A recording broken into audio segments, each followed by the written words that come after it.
Happy Friday. This tip is going to be about finding pre-foreclosures. Like just recently, we are starting to see some people that are struggling. A lot of that came out of the 2020 to 2023, let's pay 50,000 more than the house is worth kind of boom.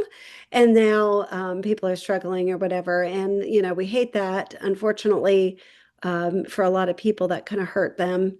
Um, but, there are some job changes as well that can take place. There's all kinds of reasons why people go through this.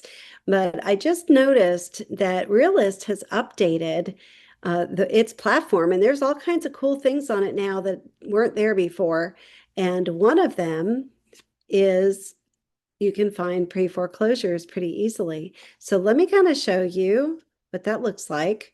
Um, this is great if you are wanting to be a listing agent and you are, sorry about this, we got to get to the tab here.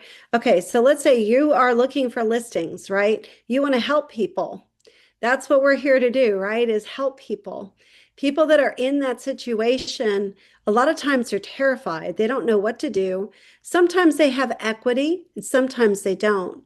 If they do have equity and they have lost a job or something else is happening and they end up going through foreclosure, it's a horrible hit to their credit. It could throw them into bankruptcy. I mean, there's all kinds of horrible things that happen to people. So if we can come alongside them and say, listen, we understand you're in a pre-foreclosure status, and we would like to help you by listing your property, getting you what you really need out of it, and giving you some extra money so that you'll have extra from your equity that you can put into something else, whether it's a lower priced home, which they can purchase and you can help them with, although their credit may have taken quite a hit by this point, so that may not even be possible. It just depends. At least you can help them maybe get into a rental, for a short time. Keep that relationship, right? Because real estate is all about relationships. So keep that relationship good and strong and stay with them, because there are tons of people that went through foreclosures that are now in homes and have been for many years. So it's not like it's the end of the world if you do this. So there's two different ways to get to Realist. Once you log into FMLS, which every one of you has access to FMLS, the product directory, you'd normally go to Matrix. I'm going to show you that real quick. In Matrix, under public records, you can go to Realist that way. And okay, or you can go to it straight from inside FMLS. This screen, you just go to CoreLogic Realist. Okay, so I just wanted to show you both ways that you can get in. And then once you're in, you see like this dashboard looks totally different, right? I thought this was very interesting. In our counties, now these are the counties that I've selected. It has given quick statistics in the 90-day trend. You can narrow that down to just the counties that you work in, but I work in Bartow, Cobb, Fannin, Floyd, Gilmer, Gordon, Paulding, Polk. So all of these, I don't work so much in Fannin, but I have had some clients in Fannin and Gilmer. So I could delete those, and then you could see what those market trends are. You can also say, listen, these are all the counties I want to work on, but in market trends only, I want to narrow that selection. So maybe I get rid of Gilmer and I get rid of Fannin just for market trends. And then I click apply. Okay, now I can see in my market that I work the most in, boy, those green things popped up. That changed a lot. So the monthly average has risen in the total closed sales count, whereas before it was everything was red. Everything was red when I had both of those other two counties in there. Pending sales has gone up. The active listings has gone down a little bit. Sale price to list price has gone up a little at 2%. But I just thought this was really interesting. how this shows up. The other thing is, MLS average sales price according to the county. So these are all according to county, like that's Cobb, that one's Floyd, etc. My saved properties, if I wanted to save a property, I could put it here. And last viewed properties, I've looked at a couple of places here. Actually, I found this because when I have a listing presentation tomorrow I'm doing. And so in doing that, I usually go into Realist to pull like some of the pertinent data. But anyway, so over here on my saved searches, you go down to foreclosure search, and I was like, what is that? So let me show you what this is exactly. You can do all of the areas that you want to look in, which would be all of your counties, or you can narrow it down to the city. So, for instance, I live in Cartersville, so I first plugged in Cartersville, and I honestly didn't think that anything would come up in Cartersville. Now, the foreclosure stage is important, okay? There's all kinds of things here. Foreclosure indicator, yes or no, foreclosure posted date, auction date, recording date, year built. So you can really narrow this down. I think the most important thing, if you're going to look for listings and to help people with this, is to look at the pre-foreclosure stage, right? So you just click pre-foreclosure.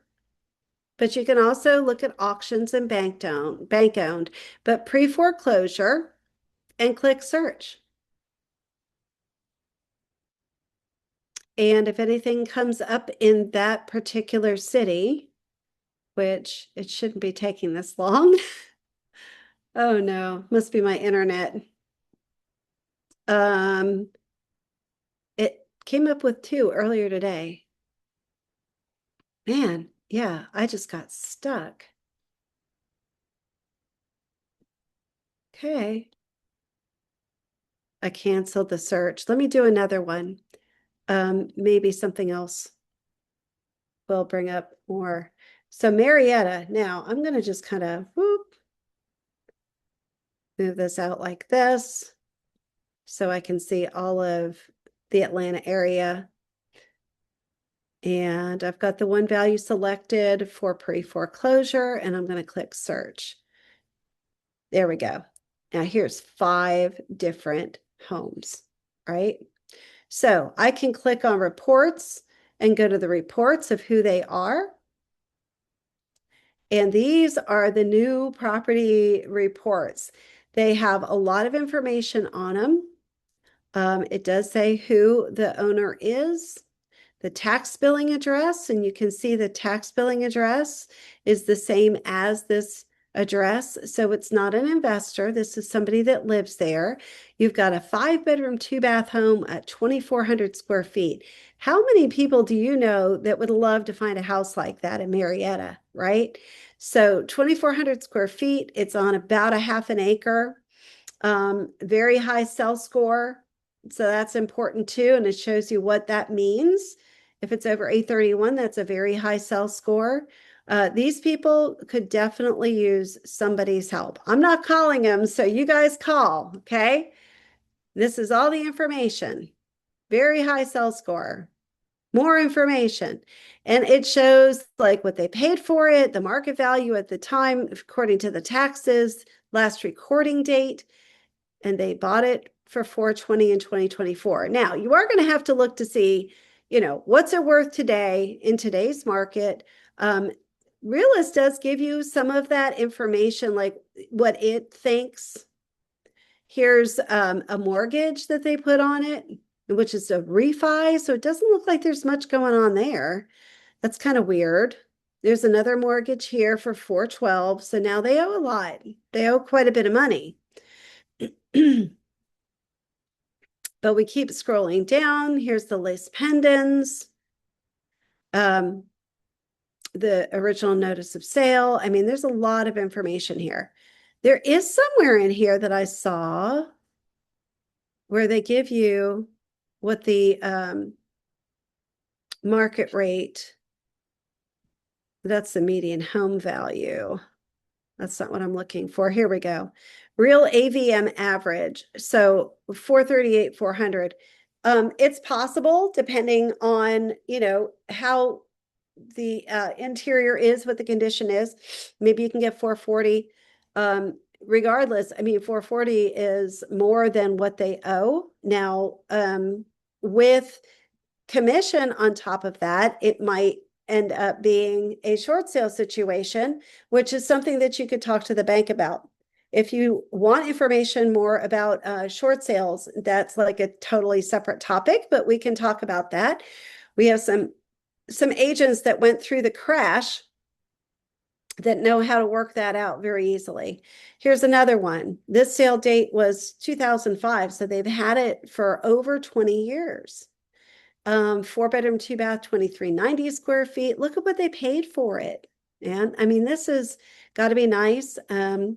Now they are owner occupants, it looks like.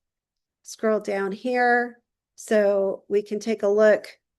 Average, this value, according to them, is somewhere between 383 and 458, maybe 425.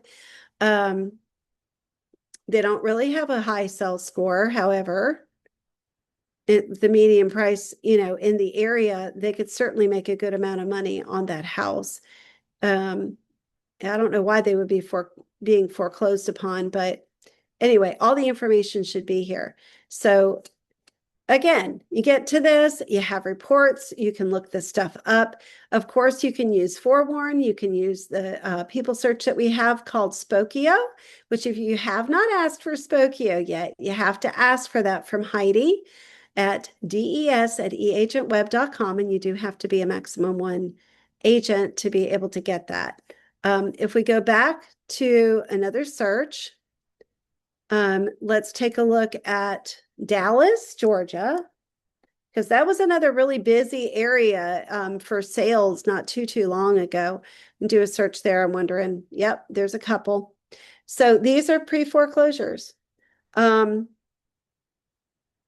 Interesting, right?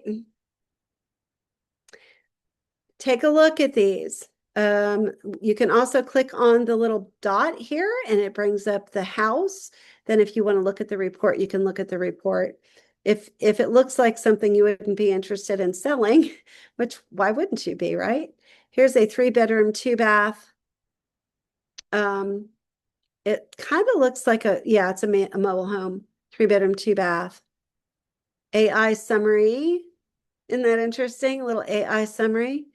But you can also see, owner occupant, a little bit on the plat. Do remember this property map is taken from Google. It doesn't necessarily match the survey or the plat. So make sure that you're looking under gsccca.org for the actual, survey. So I think I did another tip on that before. So take a look at that. There's another one here that popped up. So I know this is a very short agent tip, but if you're looking to build your business and get some more listings, this is a great way, especially in this market. So build your listings up. There will be a time that the buyers are everywhere looking for homes just like this. If they are pre-foreclosures, they're extremely motivated, which may mean that you underprice it. Like if market is here and you go just a little bit under market, you can end up with a lot of traction, a lot of people bidding, and you can get it under contract quicker. So always remember that as well, that if you market it at the market price, in this market, a lot of things are just sitting and people are having to reduce where it's not about the price. It's not about the price that's the problem. It's more just that, it's not an extreme value. Well, make it an extreme value if you need it to move fast. If you start out like that, maybe that will help you move the properties. I would only really suggest that though, if the people need to move. Like pre-foreclosure is a huge, strong reason. If they have a new job and it's in California and they're going to be paying double rent, I mean, or double mortgage, God forbid, in California. There are reasons, I guess, is what I'm saying. If it's an extremely motivated seller, that's a reason to be under the market price. But I can tell you, I've had a listing recently that is now under the market price and it's still not selling. So it's not necessarily the price. It can be just there aren't the buyers out there right now. It depends on the price range too. So I hope this helps you find some more listings, and maybe even if you're working with buyers and they can't find a house, maybe this is a way for you to get both sides of a deal that's off market. That's another situation that might be helpful for you. Anyway, I hope you have a wonderful weekend, and I will talk to you later. Have a great day.